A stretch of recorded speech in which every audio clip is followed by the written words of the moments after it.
Glória a ti, ó nosso Deus, glória a ti, Rei dos céus consolador, Espírito de verdade, tu que estás presente em tudo e enches tudo, tesouro de bens e doador da vida, vem habitar em nós.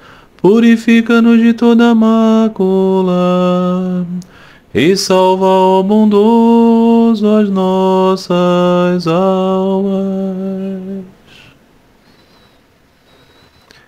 Queridos irmãos, sejam todos bem-vindos. Estamos mais uma vez aqui reunidos para ler o Evangelho do Senhor Jesus, conforme descrito naqueles 4 evangelhos ditos canônicos, os evangelhos de Marcos, de Lucas, de Mateus e de João. Estamos aqui no início dessa jornada, de contemplação dos passatempos transcendentais do Senhor Jesus, dos seus ensinamentos gloriosos, de sua vida divina, como foi registrado nesses evangelhos. No Evangelho de Marcos, o mais antigo desses 4 evangelhos, estamos aqui começando ainda, Estamos hoje no 4º capítulo. Cada um dos episódios dessa série nós vamos ler um capítulo dos evangelhos. Aqui estou utilizando a versão, a tradução que foi publicada pela Companhia das Letras, esta aqui, olha, vocês podem perceber, não é? Traduzida do grego por Frederico Lourenço, Bíblia, Novo Testamento, os 4 Evangelhos. É uma coleção, na qual este erudito português, o Frederico Lourenço, ele traduziu a Septuaginta, a versão do Antigo Testamento vinda do grego, não vindo do maço herético, como são tradicionalmente as Bíblias que temos aqui. As versões são orientadas assim, a tradução do maço herético para as línguas ocidentais, para as outras línguas. E o Novo Testamento é sempre do grego. Então aqui, essa parte, a tradução do grego que o Frederico Lourenço faz dos evangelhos, ela é uma nova tradução, mas ela não vai diferir tanto assim, Mas ainda assim eu escolhi como um frescor, para esse trabalho. Aqueles que quiserem acompanhar, então, esta leitura com as suas próprias Bíblias, e vão encontrar no Novo Testamento algumas diferençazinhas de palavras, mas o sentido quase sempre será o mesmo, E quando existir assim, alguma diferença, alguma discrepância maior, a gente pode considerar aqui. Tá bom? Então hoje, vamos recapitular, No capítulo anterior, tínhamos que o Senhor Jesus havia realizado mais um milagre. Ele tinha entrado numa sinagoga, era um sábado, e existia um homem na sinagoga que estava com a mão deformada, e o Senhor Jesus percebeu que existia na mente das pessoas uma expectativa de que ele fosse curar aquela pessoa, e se ele realizasse isso, eles estavam prontos para criticá-lo, porque era um dia de sábado, e no dia de sábado você não realiza trabalho, você só ora. E o Senhor Jesus percebeu, pelo seu poder místico, aquela natureza do pensamento das pessoas, e então ele perguntou, então,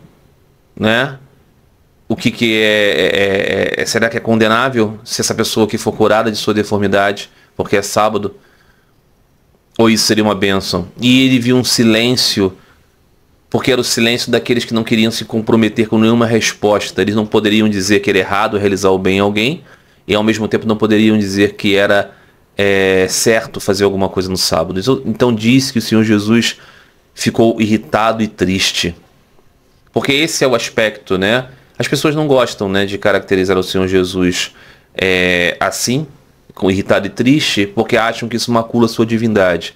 Ou as pessoas querem realçar esses aspectos caracterizando que ele não é divino, porque Deus não pode ser uma pessoa, não é verdade? O que acontece com a encarnação é que Deus se faz um homem.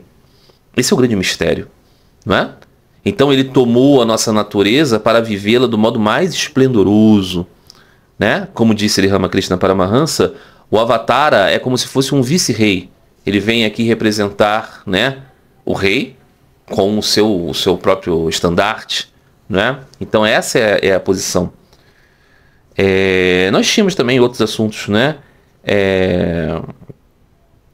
A escolha, claro, dos seus discípulos do círculo interno, né? Foi descrita assim muito rapidamente, né? Uma lista de nomes, falando que existe, né, dentre os muitos seguidores de Jesus, dentre das muitas pessoas que estavam ao seu lado, que estavam ouvindo, existiam aqueles que ele tomou para si como seus seguidores mais íntimos, né? E aqui eu fazia um paralelo, né, com a vida de Sri Ramakrishna, que também tem aqueles seus discípulos do círculo interno, como ele dizia, né? Nós tínhamos também a passagem de que os eruditos da religião, os escribas, os fariseus, aqueles que estavam já se antagonizando com o Senhor Jesus, estavam dizendo: ele realiza prodígios porque são pactuações que ele tem com o rei dos daimons. E o Senhor Jesus explicava muito logicamente, muito racionalmente, dizendo assim: mas se eu estou expulsando esses daimons, não é estranho que eu esteja obedecendo ao rei deles?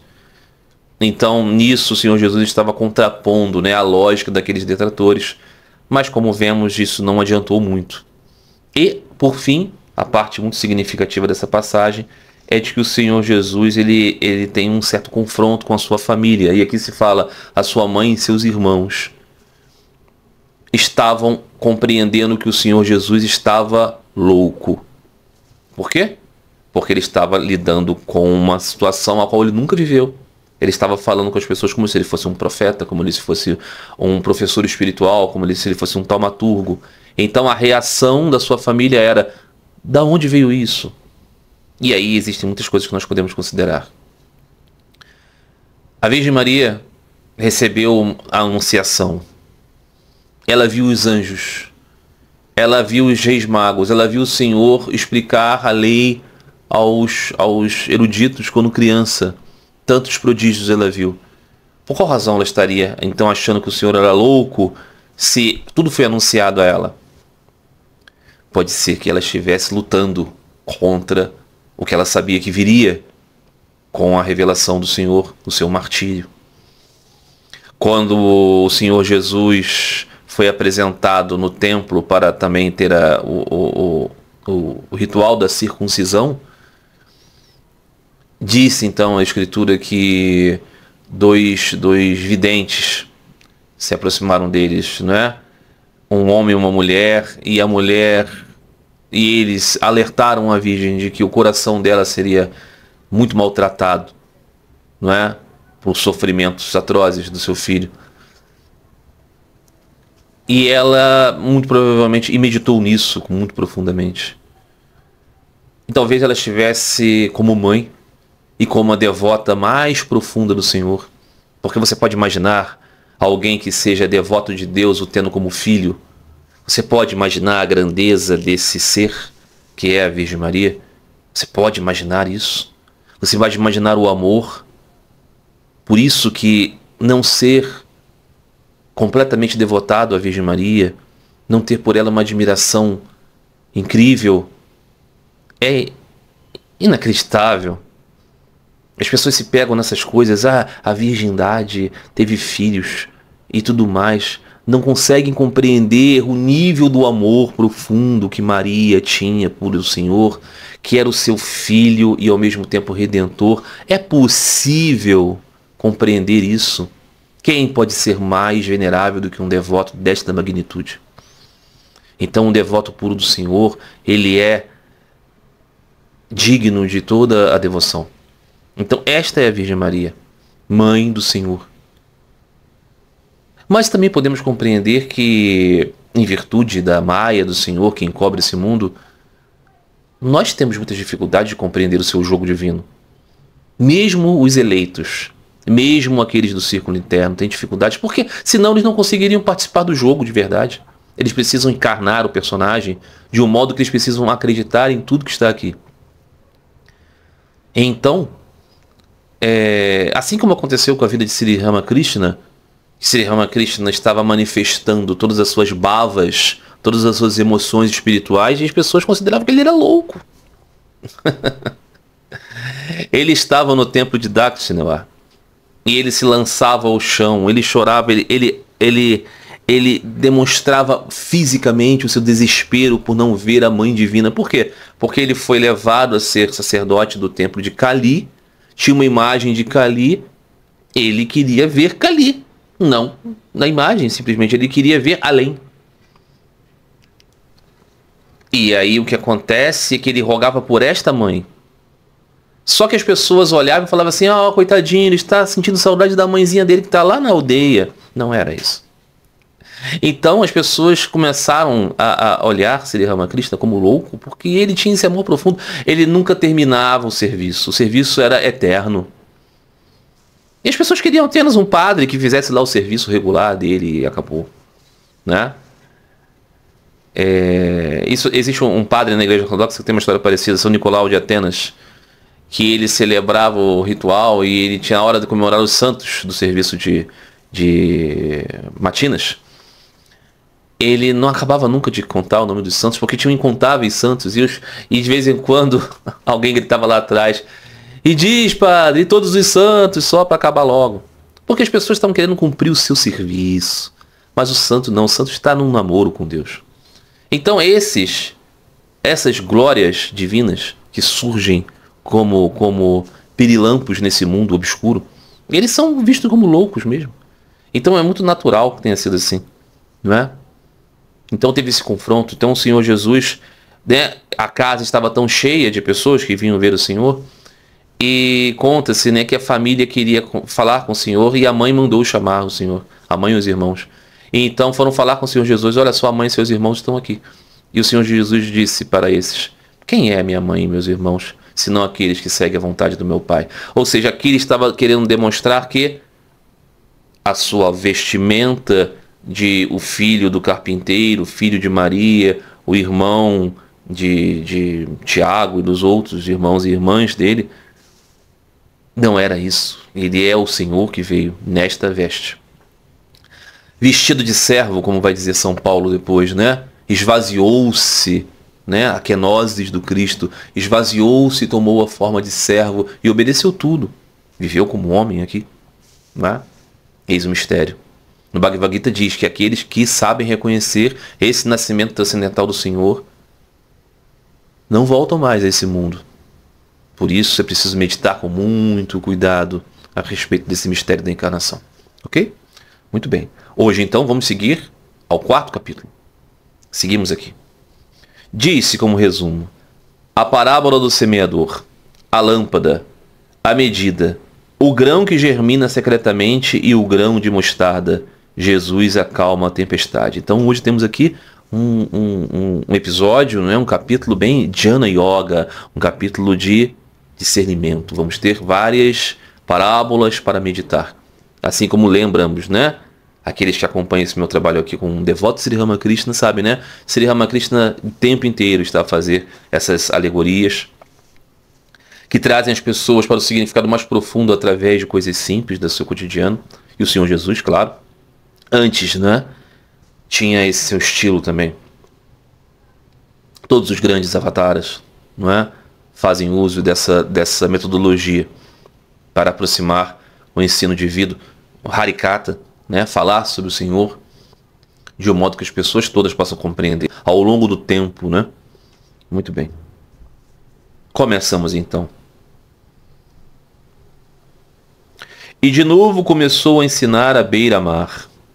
De novo o Senhor Jesus começou a ensinar, né? Estando num barco, próximo da costa, né? Porque a comunidade dos pescadores, né? Aquelas pessoas ali eram a multidão que mais se aproximava dele. Uma enorme multidão veio agrupar-se junto dele, e por isso ele sobe para um barco e senta-se nele. No mar, toda a multidão ficou em terra junto ao mar. Ensinava-lhes muitas coisas em parábolas e dizia-lhes no seu ensinamento: escutai, eis que o semeador saiu para semear.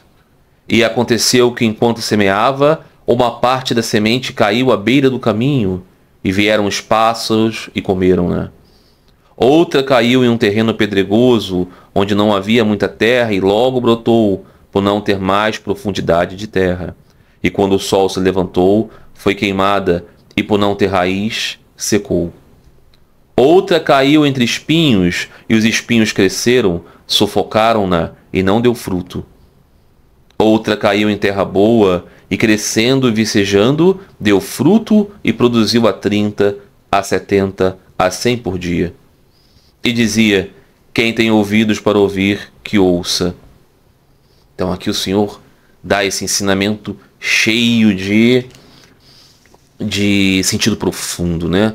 Ensinamento esotérico. O que é esotérico, meus irmãos queridos? Esotérico é aquilo que é interno. E o exotérico? Exotérico é o externo. O ritual da igreja é o rito exotérico. O significado profundo de cada ação do sacerdote é o seu significado esotérico. Ok?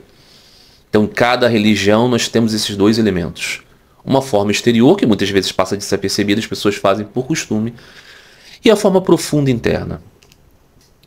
O Mestre, então, não é, o Senhor Jesus, nos traz aqui esse aspecto exotérico e esotérico, né? A parte externa é a história que ele está contando, e o esotérico é o profundo.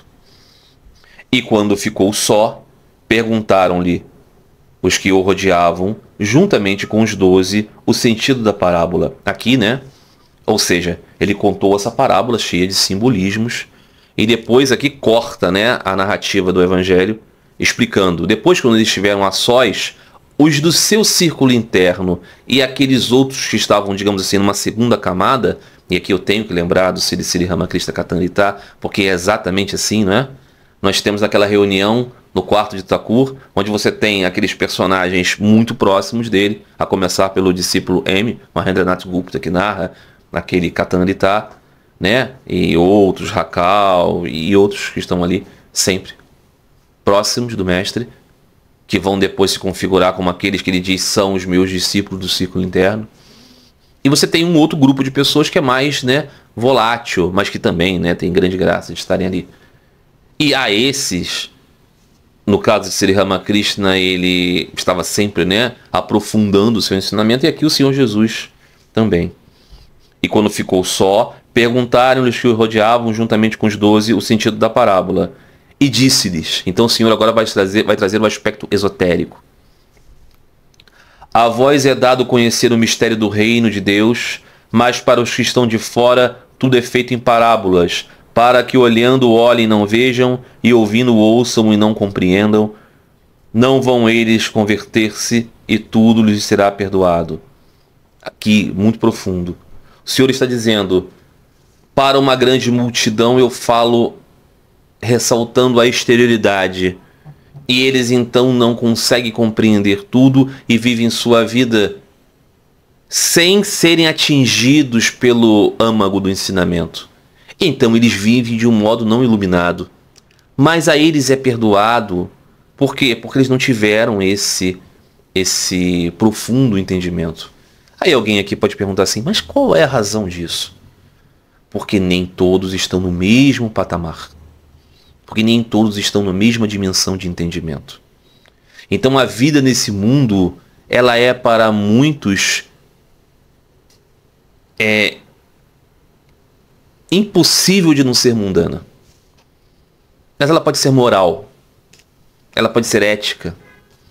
Ela pode ser uma vida pacífica. Ela não será uma vida profundamente conectada com Deus, mas sim com a sua energia, que é esse mundo. E está tudo bem assim, porque o mundo existe por causa disso, dessa manutenção.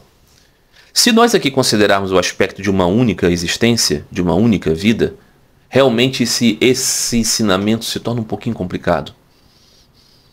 Se nós considerarmos aqui a possibilidade de muitas vidas, nós podemos entender que nesse cenário do mundo existe essa renovação.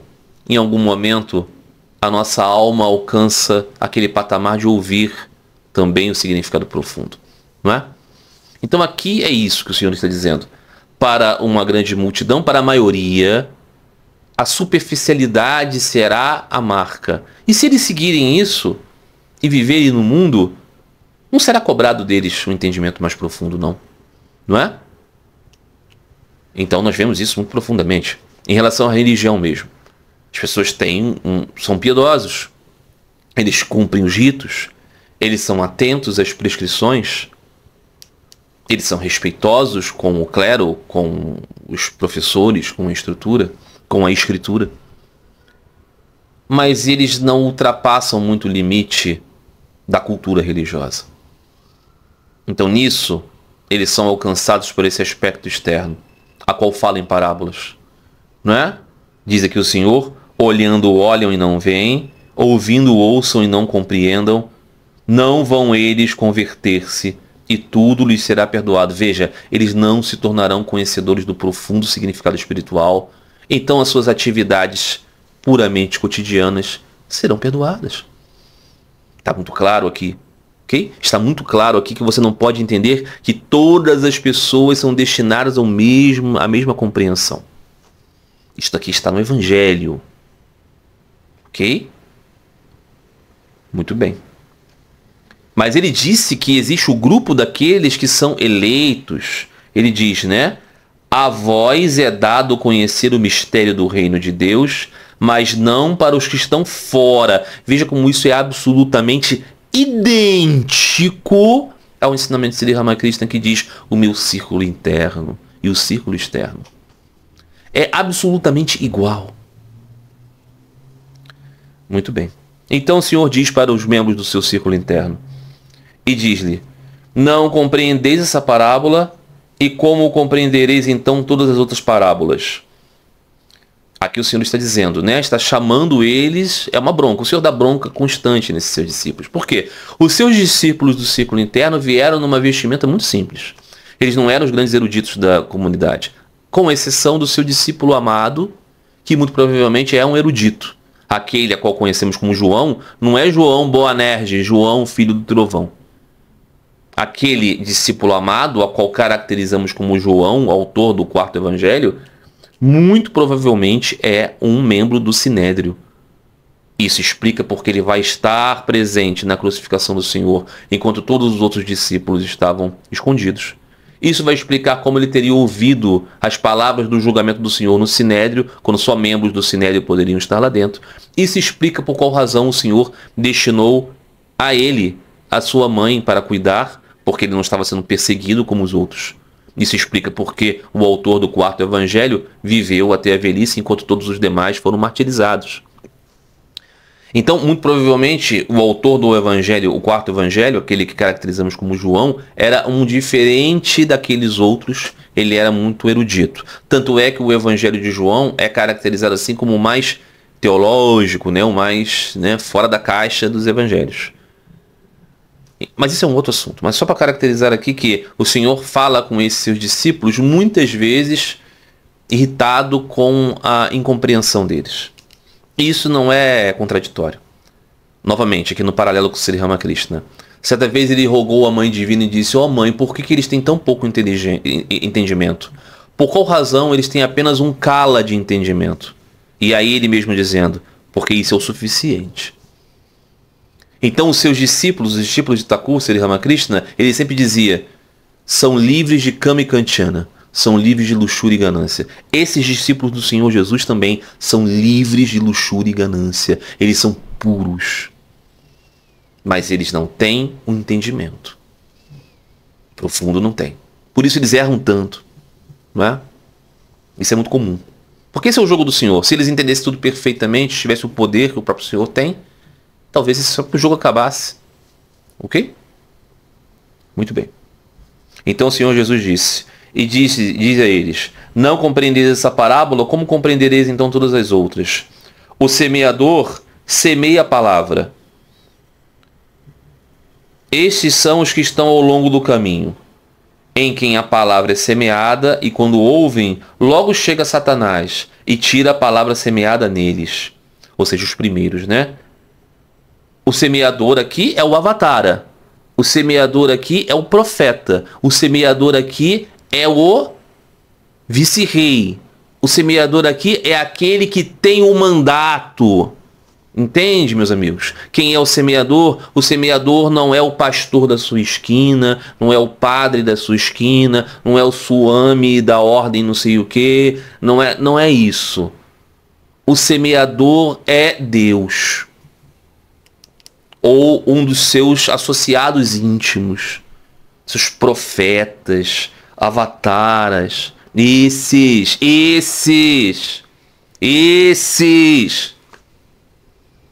Então eles trazem a semente.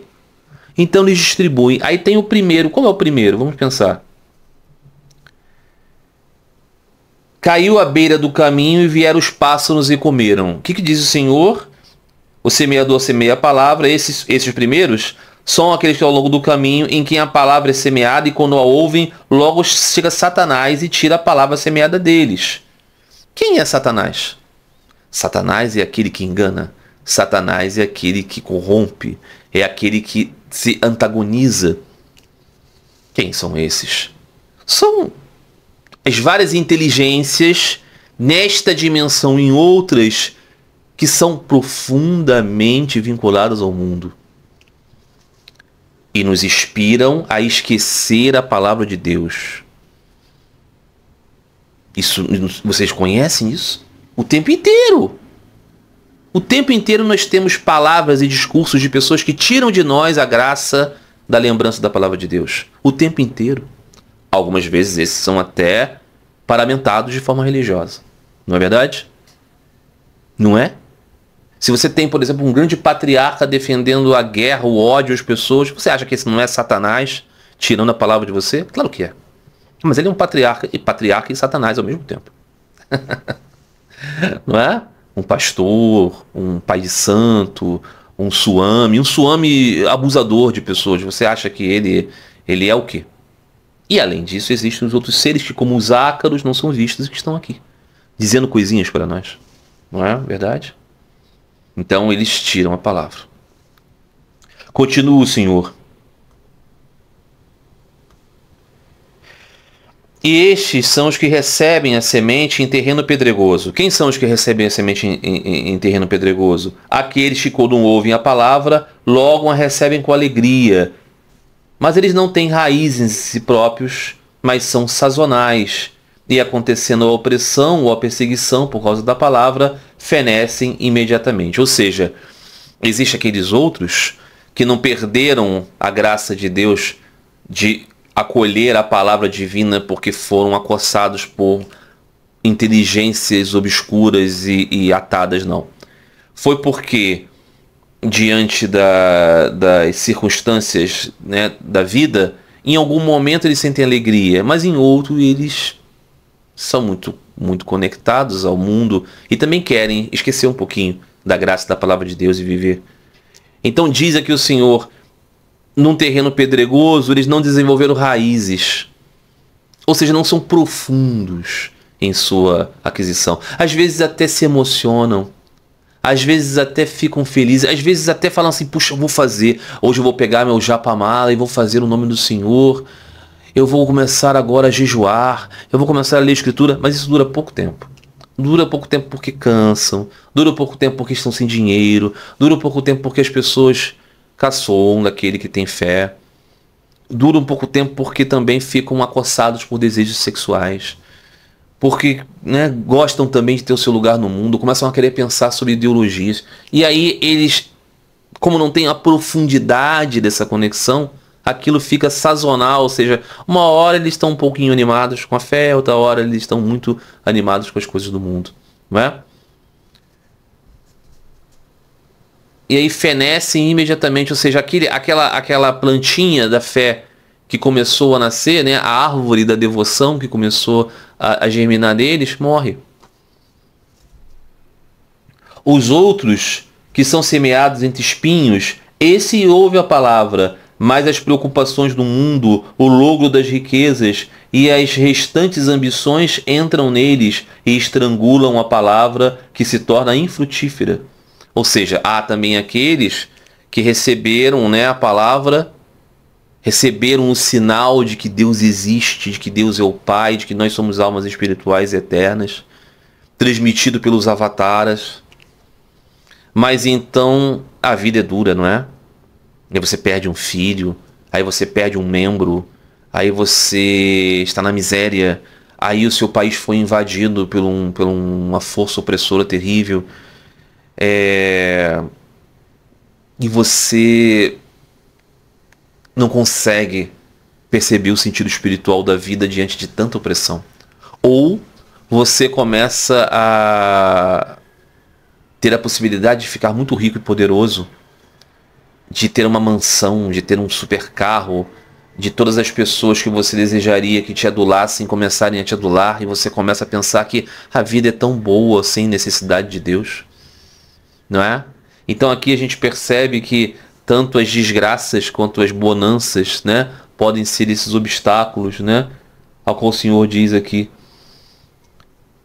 Estrangulam a palavra que se torna infrutífera. Ou seja, tem a plantinha, a árvore da devoção começou a crescer, mas você esmaga ela com essas coisas. Essas coisas são esmagadoras, não é? E aqueles que foram semeados em boa terra são os que ouvem a palavra, a recebem, dão fruto e produzem 30, a 60 e a 100 por um. Ou seja, por fim, estão aqueles que são capazes de absorver. Quem são esses? A boa terra. O que faz a boa terra? Vocês vão lembrar aqui daquele ensinamento de Sri Ramakrishna que, usando uma outra analogia, diz: a mente é como leite e o mundo, a mundanidade, é como a água.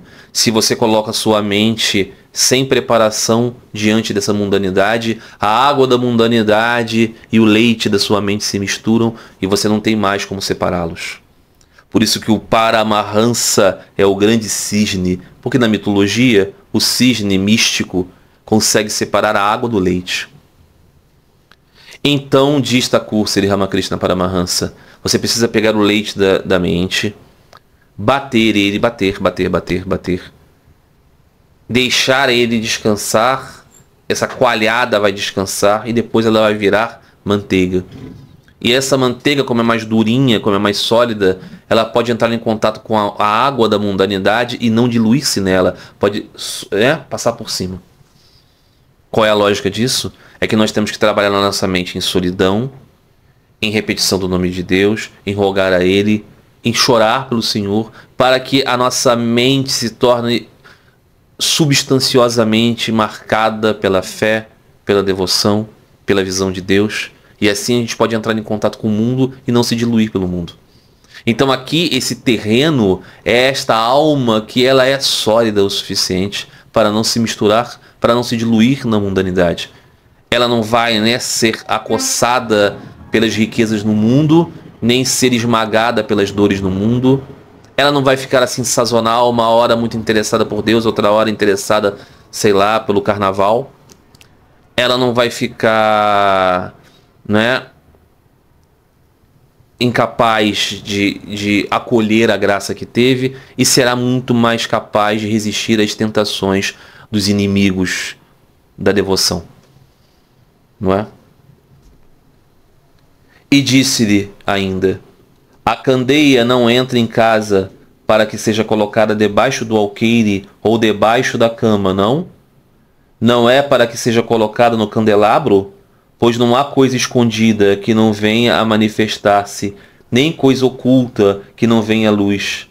Se alguém tem ouvidos para ouvir, que ouça. E disse-lhes: discerni o que ouvis, com base na medida com que medirdes será medido, e ainda vos será acrescentado. Quem tem, a esse lhe será dado. Quem não tem, até o que tem lhe será tirado. E aqui novamente, Você recebeu uma luz espiritual, essa luz espiritual se manifestará na sua vida. Essa luz espiritual se manifestará de modo evidente na transformação do seu ser. E outros verão essa luz, indiscutivelmente. Disse-lhe Ramakrishna Paramahansa: aquele que viu Deus é um homem transformado. A transformação, a transfiguração, não é que nós sejamos fisicamente modificados. Às vezes isso acontece. Às vezes existem pessoas que são tão luminosas que elas brilham fisicamente. Mas não necessariamente tem que ser assim. Acontece que nossas palavras serão cheias de um calor divino. O nosso olhar será purificado, a nossa atitude será santa. E assim nós vamos iluminar todo o resto. São Serafim de Sarov, um santo da Igreja Ortodoxa Russa, dizia, aquele que se santificou, santifica milhares ao seu redor, não é? Então disse o Senhor, né, que à medida em que nós acolhemos isso, acolhemos essa graça e a multiplicamos, nós então estamos dando sentido a essa graça. E o contrário também acontece, né? O problema de não conseguirmos fazer gerar essa árvore da devoção. E dizia: assim é o reino de Deus, como um homem que lançou a semente à terra, e quer durma-se e se levante à noite, e de dia a semente germina e cresce, como nem ele sabe. Por si própria, a terra produz primeiro o caule, depois a espiga, e finalmente o trigo perfeito na espiga. Quando o fruto permitir, logo ele põe a foice, porque chegou o tempo da ceifa. E dizia: como compararemos o reino de Deus, ou em que parábola o representaremos? É como um grão de mostarda, que ao ser jogado na terra é a menor de todas as sementes da terra, mas uma vez semeado, sobe e transforma-se na maior de todas as plantas do horto, e estende-se ramos tão grandes que à sua sombra as aves do céu podem abrigar-se. E aqui as duas parábolas têm esse sentido, né? O primeiro aspecto é o mistério dessa transformação. Foi lançado em nós a semente da devoção. Mas a nossa vida continua sendo cheia de limitações e dificuldades. Mas nós não sabemos. A germinação está acontecendo. Misteriosamente vamos ficando mais próximos disso. Cícera da Dévia, consorte de Thakur, certa vez foi perguntada por uma devota que dizia: ó mãe, eu venho aqui tantas vezes, eu já recebi iniciação e eu não consigo melhorar, eu continuo sendo uma pessoa mundana. E a Santa Mãe disse: filha, é como alguém que estava dormindo em uma cama tão pesadamente que à noite transferiram essa pessoa com cama e tudo para outro cômodo. Logo que ela acorda, ela não consegue perceber que foi transladada. Demora um pouco. Então assim também é o aspirante espiritual. Não dá para ele mesmo julgar imediatamente o seu avanço, mas as coisas estão acontecendo, né? E dizia o Senhor então, da semente pequena que vira uma árvore muito grande, começa pequenininho, não é? Esse elemento, mas vai crescendo. Então, assim é. Nós, se dermos a boa terra a essa semente, se nós tivermos essa graça, não é? Porque isso acontece também pelo nosso desenvolvimento espiritual. A gente pode não perceber de início, mas o trabalho divino e místico dessa semeadura se dará. Com muitas parábolas como essa, pregava-lhes a palavra, conforme eram capazes de compreender. Sem parábolas, não lhes falava, porém, em particular, explicava tudo aos discípulos. Vocês estão entendendo aqui o que é uma transmissão espiritual? Vocês entendem qual é o problema da religião de massas? Veja o que acontece aqui com Sri Ramakrishna, com o Senhor Jesus, com Sri Chaitanya, com outros. Esses grandes seres, eles estão levando o puro néctar da espiritualidade para a humanidade, mas isso é em camadas. E aqueles mais próximos ele esmiuça, ainda que também com eles fale em parábolas. Só em parábolas. Mas isso tem como objetivo uma transmissão. O que é a religião de massas? Práticas massivas. Por exemplo, né? Período da quaresma. Na quaresma, o povo de Deus todo jejua de uma forma. Isso é um pouquinho diferente na Igreja Católica, mas, né? Temos os mesmos ritos, as mesmas práticas, o mesmo... Isso é bom, mas isso é diferente da transmissão espiritual profunda. Isso é diferente de uma jornada de espiritualização, né? De imersão. Então, isso é a transmissão espiritual, não é? O mestre divino transmitindo a graça da palavra de Deus, não é? Muito bem. E disse-lhes, naquele dia, ao fim da tarde: Passemos para outra margem. E deixando a multidão, levaram-no consigo no barco em que estava, e havia outros barcos com ele. E surgiu um grande turbilhão de vento, e as ondas arremetiam contra o barco, de forma que este já estava quase cheio de água. E Jesus estava à popa, dormindo sobre a almofada. Acordaram-no e disseram-lhe: Mestre, não te importas que vamos morrer?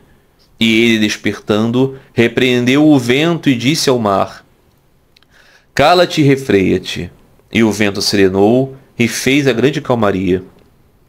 E disse-lhes: Por que sois medrosos? Ainda não tendes fé? E temeram um grande temor, e diziam uns aos outros: Quem é esse, a quem até o vento e o mar obedecem? Então, aqui, essa última passagem desse 4º capítulo.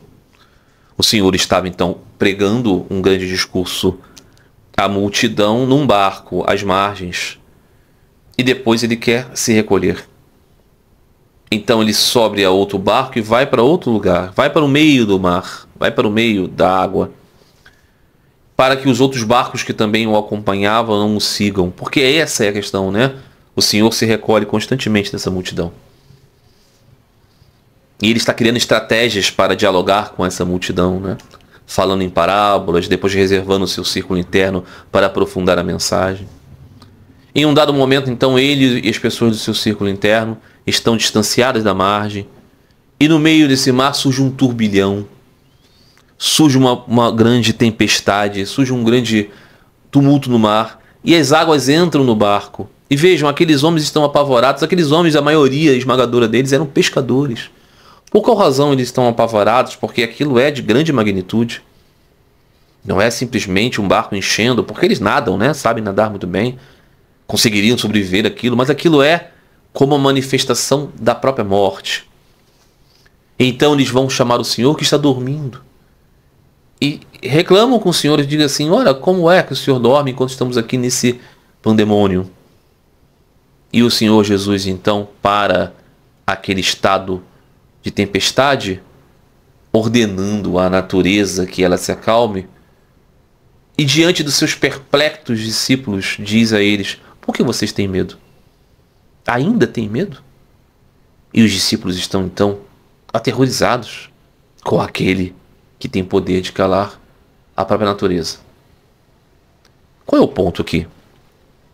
Muitas pessoas têm muita dificuldade, né, com esse aspecto dos milagres do Senhor, porque em suas cabeças não entra que possa existir isso. Isso é um problema, de fato, né, de limitação materialista. É claro que se compreendemos um pouquinho do sentido da vida, entendemos que essa vida é misteriosa, essa vida toda é um milagre. Por qual razão estamos aqui? Por qual razão todas essas formas existem? Qual é o problema, então, de haver esses milagres se toda a existência é tão misteriosa? Então, o ponto aqui é que talvez, para que aquelas pessoas seguissem profundamente o caminho espiritual, para elas era necessário que houvessem esses prodígios. Porque as pessoas podem perguntar assim: poxa, Marcelo, mas por que hoje não há milagres? Há milagres, né? Milhares, incontáveis milagres. A começar por tudo isso, né? Estou aqui falando. Quantas coisas acontecem nesse organismo aqui que não tem nenhum controle? Está tudo acontecendo. Com você também, meu irmão, minha irmã. Essa bola em que você vive, que flutua no espaço, você acha que isso não é milagre?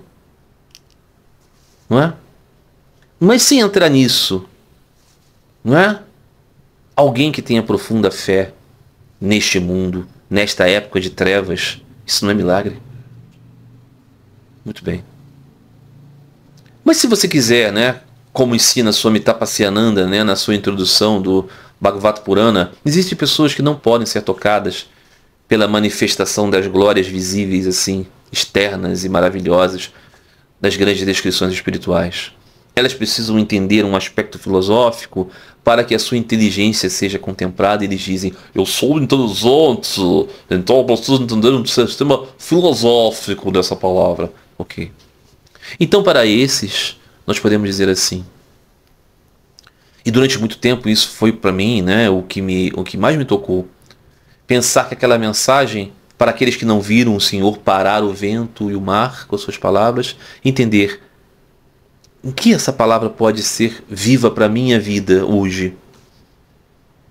É que nós estamos muitas vezes nesse turbilhão do mundo. O mar do mundo às vezes é uma calmaria, não é? Tá tudo muito bem, todo mundo que você ama tem saúde, você não tem necessidades materiais muito agudas, você tem um teto, você tem comida, você não tem doenças, tá tudo razoavelmente bem. Mas às vezes vem o turbilhão do mundo e a pessoa que você ama está morrendo, e você tem uma doença grave, e a situação econômica é tão difícil que você não sabe se vai comer. Então, você vai acordar o Senhor e dizer: Senhor, Senhor, me acuda. Senhor, Senhor, me ajude. Senhor, você não está vendo que minha vida está afundando? E o Senhor diz para você e lembra: você esqueceu que você é uma alma espiritual? Você esqueceu que esse revestimento é apenas uma ilusão?